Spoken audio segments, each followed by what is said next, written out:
现在熊哥的农庄都是正宗的野猪群了，这对农庄未来的发展是一个极好的消息。发展下去，就连鸡都是野生的。为了未来能发展得更好，熊哥还给农庄添置了新的运输工具。之前设置的陷阱再次捕获了野鸡，这是这处陷阱所抓住的第3只。驯化正式开始，专门搭建而成的鸡舍，特意延展出来的平台，一切都是为了能够孵化出野鸡2代。新一天的来临，熊哥正在采割富含营养的象草，它是老黄牛母子最喜爱的食物。因为下午就要去办一件重要的事情，所以所有牲畜的喂食都会提前。毕竟昨天卖出去的黑猪一下子就得到了700万越南盾，所以熊哥想要借此机会为农庄再添置点必要的东西。象草采割可以循环利用，遗留在地面上的根茎可以重新长出嫩芽。这么一大捆已经足够黄牛母子1天的食量。继续捆扎好。这辆破旧的摩托车已经承载过太多东西，再次赶回农庄，黄牛母子已经迫不及待了。老黄牛的性格很是温顺，他一点都不惧怕熊哥，眼睛里全部都是可口的牧草。然而小黄牛还是会有一些提防，熊哥每一次靠近，他都要下意识向旁边逃窜。不过经过熊哥这么长时间的精心喂养，小家伙象征着成熟的牛角已经开始展露出真容了。他已经完全长大了，也不再需要吸吮妈妈的乳汁了。黄牛已经喂完，家里的这些小家伙还需要照顾，每顿都是来一把大米。2只小鸭子已经分不清自己到底是啥品种了，因为它们从小就是和这些鸡宝宝厮混在一起。然而森林的大雨说下就下，熊哥只好勉为其难，享受一下这大自然的微风，和老婆一起搭建门前的瓜架，上面的秧苗已经结出了葫芦，看来要不了多久他们也就将迎来丰收。终于雨过天晴了，熊哥还要趁着大雨过后收割点鲜嫩的食物用于喂食猪群。这是热带雨林特有的植物，油饼魔芋，富含水分与淀粉的鲜嫩质感，如同果冻一般清脆，它是最好的野猪饲料，并且还有催膘的疗效。其实小编一开始并不认识这是个啥，也是查询了很久，翻阅了各种古籍记载以及本草纲目等，才知道它叫做这个名字。做个视频可真不容易，10几株数量已经足够，依然还是精细切割，只有这样才能彻底蒸煮出其中所富含的营养和淀粉。再次加入山泉水，等到水开，加入麦麸以及木薯粉等配料，一大锅富含营养的猪食就已完成。没有了黑猪的猪群显得宽松了许多，现在农庄中已全部属于正宗野猪了。单独圈养起来的母猪妈妈还没有过哺乳期，不过此时7只幼崽已经开始尝试新的食物，它们也在不久后就可以断奶了。10只的早一批的野猪幼崽已经成长得很好了，虽然体型长大了不少，但是这些小家伙还没有到达散养喂食的标准。猪群已喂完，熊哥也该去办今天最重要的事情了。换上一身干净的衣服，整理一下已经开始逐渐减少的头顶，他要步行到城镇。熊哥要用卖猪的钱购买一台摩托车，老摩托承载了太多，动力也已不足，农庄产品的销售会因此而受到阻碍，所以熊哥也是狠下心来重新购买一台。不过别看这辆车这么新，其实它也是个2手的，并且老板给的价格也非常公道。熊哥全方位仔细检查，每一处细节都观察得很仔细，最终也是以300万越南盾的价格进行了成交，并且老板也是手写开票并承诺质保。临走时，老板免费赠送了一个安全帽，熊哥非常开心。再次回到农庄，森林的天空已经略显灰暗，这是熊哥近几年来买的最贵的东西。熊哥爱不释手，有了它，无论以后探亲还是运送产品进行售卖，都将会更加方便。那么拥有如此品相的摩托车，熊哥花300万越南盾是贵了还是便宜了呢？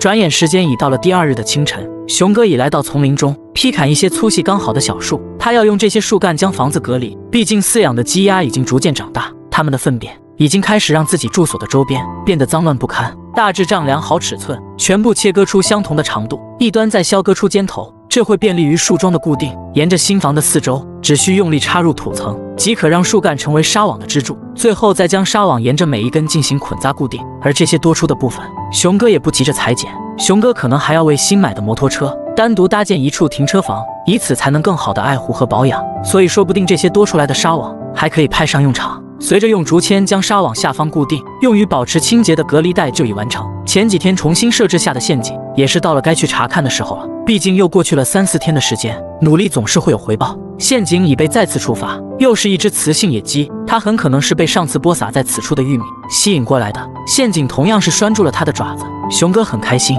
毕竟同一处陷阱能够连续捕获到3只野鸡，就已非常不错了。再次返回农庄，先将其放入铁桶中，熊哥也将开启正式驯化之旅。他要为3个小家伙打造一处单独的居所。之前废弃的兔笼再次派上用场，将其搬运到盛放木薯的仓库边，这里还有空余的位置，刚好可以利用。简单清理干净周边，一根粗壮的毛竹就是用于搭建的承重，标记出刚好的高度。锋利的柴刀熊哥一直都用得很顺手，无论是截取分段还是劈砍成竹片，它都是最趁手的工具。套挖出深坑，掩埋好支柱，多出的部分再锯除，以保持两边的平行。随着铁钉的夯入，整个搭建造型就已有了充足的稳固。最后再将竹片平整铺设开来，放上已经封闭好的兔笼，前方剩余的空间刚好可以作为喂食的平台。这样一个专门用于驯化饲养的独家毒院就已打造完成。他们也将再次迎来彻底蜕变。将3个小家伙取出，熊哥要尽量小心。拴在爪子上的绳套现在还不能去掉，这是防止他们逃脱的最后一道防线。将3只野鸡放入鸡笼，然后迅速的关闭好射门。熊哥很希望这3只野鸡能够给农庄注入新鲜的血液，他也期待着2代野鸡的降生。届时无论是鸡蛋或活体的售卖，都会有一个更好的价格。放入充足的食物和水源，这也是逐渐驯化并适应当下的关键。看来熊哥农庄的生活正一步一步的走向更好。一人一狗一桌菜，荒野生活逍遥又自在。现在已是太阳落山的傍晚，些许阴凉的天气让熊哥工作起来能感到一丝舒爽。从树林中劈砍一些树干，熊哥要为刚买的心爱摩托车专门搭建一处车棚，这样便不会让其经受风吹雨打、烈日暴晒，并且这也能极大延长它的使用寿命。毕竟摩托车可不是说买就能买得起的。测量好大致的范围，深挖出用于固定支柱的土坑，选用最粗壮的树干当做整体的承重。然而此时天空已逐渐暗淡，剩下的工作只能明天继续进行。随着新一天的来临，森林的天空已经飘起了小雨，不过这样的程度刚好适合进行剩下的搭建，夯实支柱的四周。而作为承重的衡量，熊哥选择的也是较粗壮的，他必须要保证整个车库的牢固。超过15厘米长度的铁钉可以提供足够的稳定。大致的造型已经确定，倾斜的屋顶也十分便利于排水，剩下的就是准备铺设的材料。3只野鸡的驯化已经可以进入到下一步，他们已经在农庄待了1个星期的时间了。熊哥准备将其放出，打开射门。雄性公鸡腿上依然需要拴上绳子，只要能够让它老实待在农庄，那2只雌性便不会远离，这是它们的天性。小家伙第一次真正外出观察周边，只要周围没有威胁存在，它就会放心探索。较胆小的2只小母鸡还在观察，它们会依据雄性野鸡的行为做出相应的反应。公鸡已经跳到了旁边的谷仓里寻找食物了，所以2只母鸡也就大胆走出了鸡笼，它们也在木薯粉中寻找着食物。看来熊哥第一步非常成功，小家伙已经初步适应了这里，再待上几天，说不定公鸡便可以彻底放开。再次来到老牛舍，这里的毛竹可以作为铺设车库屋顶的材料，它们轻便的体重可以减少熊哥很大的工作量。全部切割出相同的长度，然后再横向装订于棚顶。斜坡下的野鸡已经和农庄里的鸡群打成了一片，2只母鸡也放心大胆地去到了地面，这是极好的消息。至少此时2只雌性野鸡已经找到了可以让其留下来的同伴。棚顶的装订已经结束，建房遗留下来的石棉瓦刚好可以被重新利用。有了它们的加持，再大的狂风暴雨都无法落入屋内。手工电钻再次派上用场，很多老铁可能都会觉得熊哥固定的位置不对，应该将螺丝打在石棉瓦凸起的地方，但其实熊哥每一颗螺丝上都有一个用于防水的隔离帽，所以这样的固定方式同样可以保证不会漏水，并且还可以让其固定得更好。屋顶的搭建已经完成，简单清理一下地面，现在2辆摩托车就已有了专属停放位置，还剩余下几个木桩。熊哥还想趁此重新修建一个专属的大门，沿着车库平行位置再次树立起2根支柱。虽然森林的小雨持续在下，但这没有丝毫影响到熊哥的工作推进。当然还有老黄牛的进食，雨水滋养下的青草会更加鲜嫩。用2根毛竹和2片木板装订出大门的形状，然后再用纱网铺平表面，最后利用铁钉和铁丝制作出用于固定和可以旋转的轴承。这样一个更具特色的荒野独居小别墅就更加有感觉。紧接着将用于隔离的纱网分别安装于2侧，这样不但进一步扩大了活动的空间，并且进出也不会受到任何阻碍。转眼时间已来到了第3日的清晨，推开移门，熊哥要去采割一棵鲜嫩的香蕉树，喂食农庄的牲畜。这一棵就是在雨后刚成长不久的，从根部砍断，十足鲜嫩的枝干，富含足够的水分和营养。先将火堆点燃，提前放入山泉水，可以节省制作的时间，又是解压的切割环节。这一顿喂食需要1整根香蕉树干，所有鸡群都已闻声赶来。那只雄性野鸡也来到了熊哥身后，这几天的适应依然让他感觉到有些陌生。熊哥特意将其抱了过来，毕竟这些也是鸡群的食物，他也要尽快的适应。乖乖已经去丛林中撒欢了一圈，他来到熊哥身边寻求熊哥的爱抚。切割的数量已经足够，提前蒸煮的山泉水也刚好已加热，等其彻底沸腾即可放入其他配餐。特意留下的碎屑来上几碗玉米粉，均匀搅拌开来后，就是鸡鸭鹅今天的食物。这里老铁们有没有看出公鸡的区别呢？今日牲畜都已喂完，瓜架上的丝瓜也已经完全长成，采摘2颗。剩余下的时间，熊哥想要给自己做上一餐美食，倒入剩下不多的大米，山泉水蒸煮会让米饭更加鲜甜。已经长老的丝瓜去皮，熊哥在小刀上加装了自己制作的小配件，这样可以让去皮更加丝滑。全部切成片，清水煮丝瓜可是一道难得的清香营养汤。汤是有了菜又怎么能少？自己栽种的小葱，从林中采摘的木耳，全部剁成碎末。当然还有从王寡妇那买回来的猪肉。最后再添加上神仙吃法方便面碎渣，打入几个草鸡蛋，一份精致的馅料就已搅拌完成。熊哥要做一份中国小春卷，1个多小时的忙碌，3菜1汤就是一顿独享荒野美食。这也是熊哥在难得休息的时候都要犒赏自己的惯例。精致的小院，惬意的生活，隐匿于深山，享受着高于繁华的景象。人生如果能这样，岂不快哉？挖掘的鱼塘终于迎来收获，接近1年半的饲养已让鱼群的个头可观，自制的捕鱼漏网，荒野中享受一把男人的快乐。新一天的来临，屋前的花盆已在晨曦的露水中绽开了花朵。今天熊哥终于迎来了鱼塘的丰收，但万万没想到的是，熊哥没有选择来一场拉锯战式的抬钓，他要手工打造一件更加便利的捕鱼神器。只要将其做出，熊哥便可以节省更多的时间，并且捕获的效果以及趣味性同样很好。将纱网裁剪出大小相同的2片，利用特殊的挑针将其完美的缝合，这样便形成一张硕大的网兜。当然，想要制作出捕鱼的装置，单只是纱网还远远不够，熊哥还要搭建出一套可以装载的框架，劈砍一根粗细刚好的毛竹，削割出足以撑起纱网的长度，然后再将其进行分割，修整干净4根韧性十足的竹签，刚好可以让网兜自由延展与收缩。然而韧性是够了，但是放入水中的网兜也需要有能够被直拉起的力量。当然，这一点对于熊哥来说也并不难，依靠身边的材料就可完美解决。拿上2节小竹筒，以中间的竹节作为中心处，将2端修整出对等的长度，然后将竹片从2端分别插入，这样便形成了软硬兼具的框架轮毂。最后再用一根铁丝经过对折后从竹节处贯通，现在只需将其分开成十字的形状，即可将纱网完全支撑。来到鱼塘边，铺开缝补好的纱网，将4个角分别捆扎在竹片的一端，这样一个完全自制的捕鱼神器就已彻底完成。相信所有的老铁对于这样的造型都不陌生，毕竟每年雨季它都会出现在每一处桥洞的下面。将用于拉放的竹竿固定于顶端，然后慢慢将网兜放于水面上。就在熊哥想要测试一下装置是否可以正常运行的时候，才刚刚入水的网兜就已捕捉到了10多条鱼苗。这样的鱼群密度还真是有点在鱼群中掺了点水的感觉。不过熊哥可不是为了捕捉它们，熊哥的目标是那些已经长成的大鱼。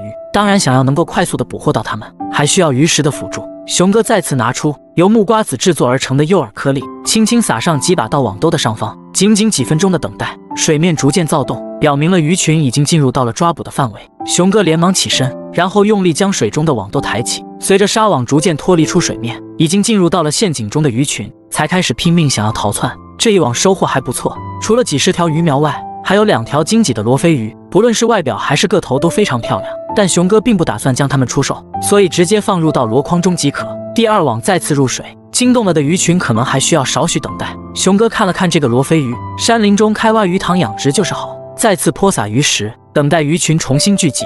5分钟的等待，又到了7网的时候。这一网收获看着也还不错，里面再次捕获到了大个头的罗非，一共3条，并且每一条体型都差不多。第3网下入，熊哥还是重复着相同的操作，这次等待了10多分钟，只可惜还是只捕捉到了2条。不过这些数量已经足够自己吃一阵子了。炎热的天气，这些罗非鱼需要赶紧处理，否则很快就有可能会变臭。清水中清洗干净并开肠破肚，然后用粗盐覆盖住全身，最后来上点高度的白酒，进行去腥和入味浸泡。等待还需要时间，熊哥还要准备一些柴火，进行接下来的熏制。驯化的野鸡已经完全的适应了农庄的环境，它们依然健康。熊哥也在等待着小野鸡的降生。天空乌云弥漫，熊哥要抓紧些时间了。烟熏至少需要1个晚上的时间，所以熊哥要准备好充足的木材。搭建好的车棚提供了方便的空间，升起火堆，架上烤架，将已经腌制入味的罗非鱼用铁丝穿好，然后再一条一条的整齐摆放在上方。持续的烟雾会一点点进入到鱼肉之中，这是热带雨林所特有的制作与储存的方法。为了加快熏制的速度，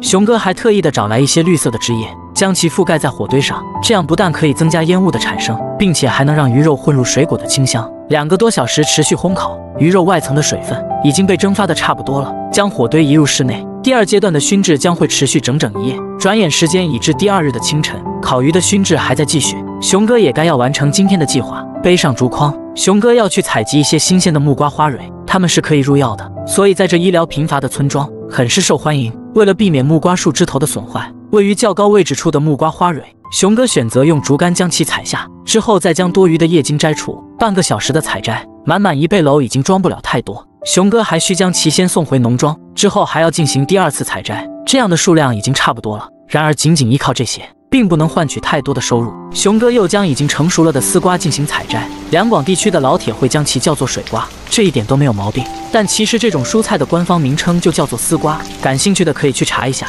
森林的大雨在熊哥持续采摘的时候突然而至，熊哥并没有因此而停下，熊哥还需要更多时间去进行售卖。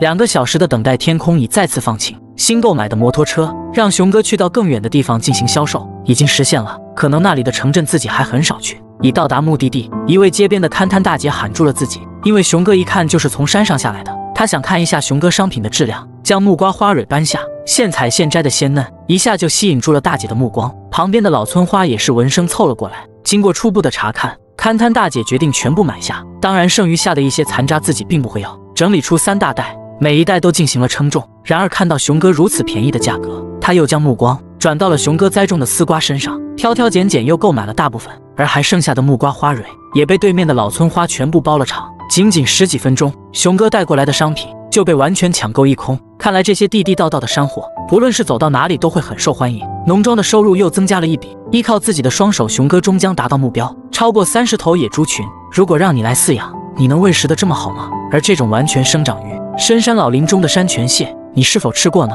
新一天的来临，森林的雨季已经逐渐接近尾声，随之而来的是闷热高温的天气。今天熊哥准备要将所有的猪圈进行彻底清理，只有这样才可以从根本上避免病菌的产生。采割一些鲜嫩的绿色枝叶，晴朗的天气非常适合将农庄中所有的野猪放出，它们需要来一次脱离开束缚的自由，而这些绿叶则可以成为它们打牙祭的口粮，并且有了食物的诱惑，熊哥也可以安心清理所有的猪舍。满满一大捆已经差不多了，单独分拣出一部分。鱼群的喂养需要每天持续，毕竟这里还有尚未完全长成的草鱼，以及成千上万条的鱼苗。将剩余下的嫩叶都搬到饲养区，散养的野猪群全都交集在门口聚集起来。他们知道熊哥已经带来了可口的食物，虽然他们已经急不可耐，但是熊哥还要将所有猪圈中的猪群放出来后，才能集中喂食。逐个打开圈门，这是属于他们的放风时刻。所有野猪幼崽都已到达了可以共同散养的体型，现在他们已经知道要主动规避不必要的风险。所有的小家伙都在尽情奔跑，他们已经被圈养了很长时间，享受自由的同时，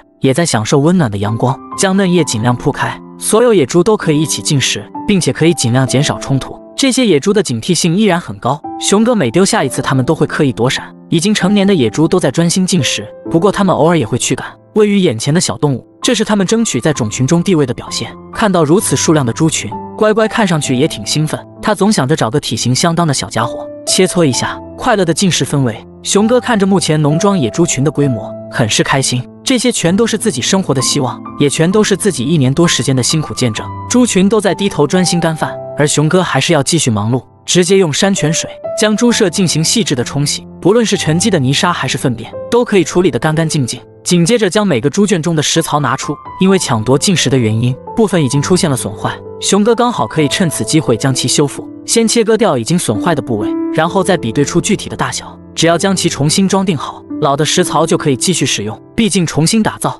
会浪费自己很长的时间，转眼时间已至正午，这是正式喂食猪群的时间。昨日制作剩下的猪食还有很多，这些足够野猪群好好吃上一顿，只需用泉水重新冲淡和搅拌，即可获得营养充分的食物。此时还在玩耍的乖乖好像发现了山鼠的巢穴，他想要尝试进行捕捉，虽然这并不是属于自己的活，但也要尽力而为。猪食已经重新调制好，这是第一次农庄中所有猪群共同进食，熊哥也是忙得不可开交。野猪们在来回穿梭，而熊哥则需要时刻关注着每一个食槽，毕竟这么多数量聚集在一起，进食的速度很快，熊哥必须保证每一个食槽中都是食物充足，否则很可能会引发猪群之间的冲突。整整1天的忙碌，现在太阳已经快要落入山间，那么这种规模的野猪群，你能像熊哥一样将它们全都照顾和喂食得很好吗？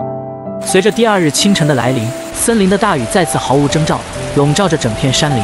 2个小时的等待，天空云层已经逐渐稀薄，熊哥又再次踏上了寻觅之旅。因为雨后的森林中可是会蕴藏着不少宝藏，大雨让每一条干枯的水道都变成了溪流，而趁此期间才会外出觅食的山泉蟹就会很容易被发现。不需要太多刻意的寻找，只需沿着水流的方向逆流而上，任何一处低洼的位置都有可能会有一只山泉蟹停留在此休息。而熊哥要做的就是将它们小心翼翼地抓起，并放于麻袋之中。当然还有很多会散布在岩石边，他们已经完成了觅食，只是想找一个可以隐藏的巢穴。可惜遇到了熊哥，继续前进。很多小家伙都是趁着水流的动力逐年迁徙，他们很可能是在上游的某一个水坑中长大，然后跟着流水的方向寻找到属于自己的地盘。短短10几分钟的时间，熊哥就已捕捉到了上10只。一只山泉蟹意识到了危险的来临，他举着大钳子向后退，可惜熊哥不可能让他逃脱，抓捕的数量已经差不多了，这些已足够自己美美的吃上一顿。再次回到农庄，半个小时的蒸煮已经让所有山泉蟹完全成熟，这是最简单的做法，但又是最能保留住营养的方式。全部拿出放凉，每一只个头都几乎和手掌相差无几。调制出蘸料，轻掰下蟹壳，蟹黄的鲜嫩在调料的搭配下更加美味。今天的午饭，熊哥不再准备蒸煮米饭了，简简单单10几只螃蟹就已足够吃饱。当然，生活在这样的深山老林中，不适合奢求太多，随便对付一餐也是很常见的事情。例如这10几只螃蟹，熊哥也只会当作是家常便饭而已。老黄牛母子已经在牛舍中等了1个上午了，再次将他们牵往了牧草丰富的地方。熊哥会在太阳落山以后才会来接他们回家，这1个下午的时间足够他们吃饱。猪群的喂食也到了时间，散养在外围的小家伙们浑身都被弄得很脏，而这些被圈养起来的野猪幼崽看上去就要干净许多。那么问题来了，你数得清农庄现在一共有多少头野猪吗？